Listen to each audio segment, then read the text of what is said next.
এদিকে এদিকে। এখন আমরা যাচ্ছি ভৈরবী মন্দিরে পুজো দিতে। ঠাম্মা অলরেডি চলে গেছে, মানে এই গেল আর কি। আমরা দুজনে গিয়ে যাচ্ছি, চলো। Hello, good morning. আমি প্রিয়াঙ্কা। সবাইকে অনেক অনেক ওয়েলকাম আমার চ্যানেলে। আশা করি সবাই খুব ভালো আছো, আমরাও বেশ ভালো আছি। এখন আমরা যাচ্ছি মা ভৈরবীর মন্দিরে। আমাদের বাড়ির একদমই সামনে, হাঁটা পথ প্রায় 1 মিনিট মতো লাগে আর কি। তো ঠাম্মা আজ মানসিক শোধ করবে। আমার মেয়ের মানসিক করেছিল ঠাম্মা, আর আমার বাবার কানের অপারেশনের সময় মানসিক করেছিল, সেটাই শোধ করবে। আমিও মানসিক করেছিলাম, আমার শোধ করা হয়ে গেছে আর কি। এখন ঠাম্মার পালা আর কি। ঠাম্মা আজকে মানসিক শোধ করবে। এই যে স্থায়ী দুর্গা মণ্ডপটা দেখলে, এখানে আমাদের গ্রামের দুর্গা পুজো হয়।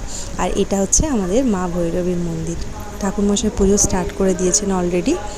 আর এই ঠাকুরকে না আমি ছোটোর থেকে প্রচুরই বিশ্বাস করি, মানে এক পা এগোতে গেলেও আমি ঠাকুরকে ডাকি।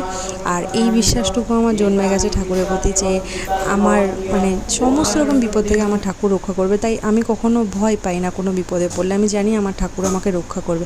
আর ঠাকুর আমাকে কোনো দিন মানে খালি হাতে কোনো দিন আমাকে ফিরিয়ে দেয়নি। আমি আজ অবধি যা যা চেয়েছি ঠাকুরের কাছে, মানে আমি সমস্ত রকমই পেয়েছি। আর আমার কোনো দিন আজ অবধি জিনিস হারিয়ে গেলে আমি পাইনি, এরকম হয়নি আমার সাথে কোনো দিন। আমার সোনার জিনিস অনেকবারই হারিয়েছে ঠাকুর, কিন্তু ঠাকুরকে ডাকার পর ঠাকুর আমাকে ফিরিয়ে দিয়েছে।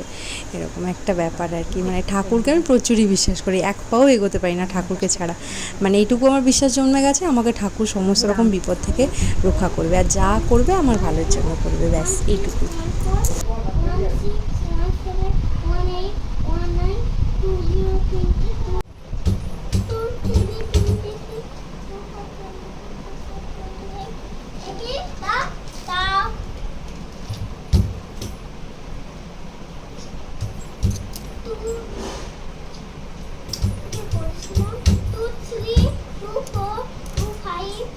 দেখ মামাই কি পড়ছে, দেখ মামাই কি পড়ছে, দেখ।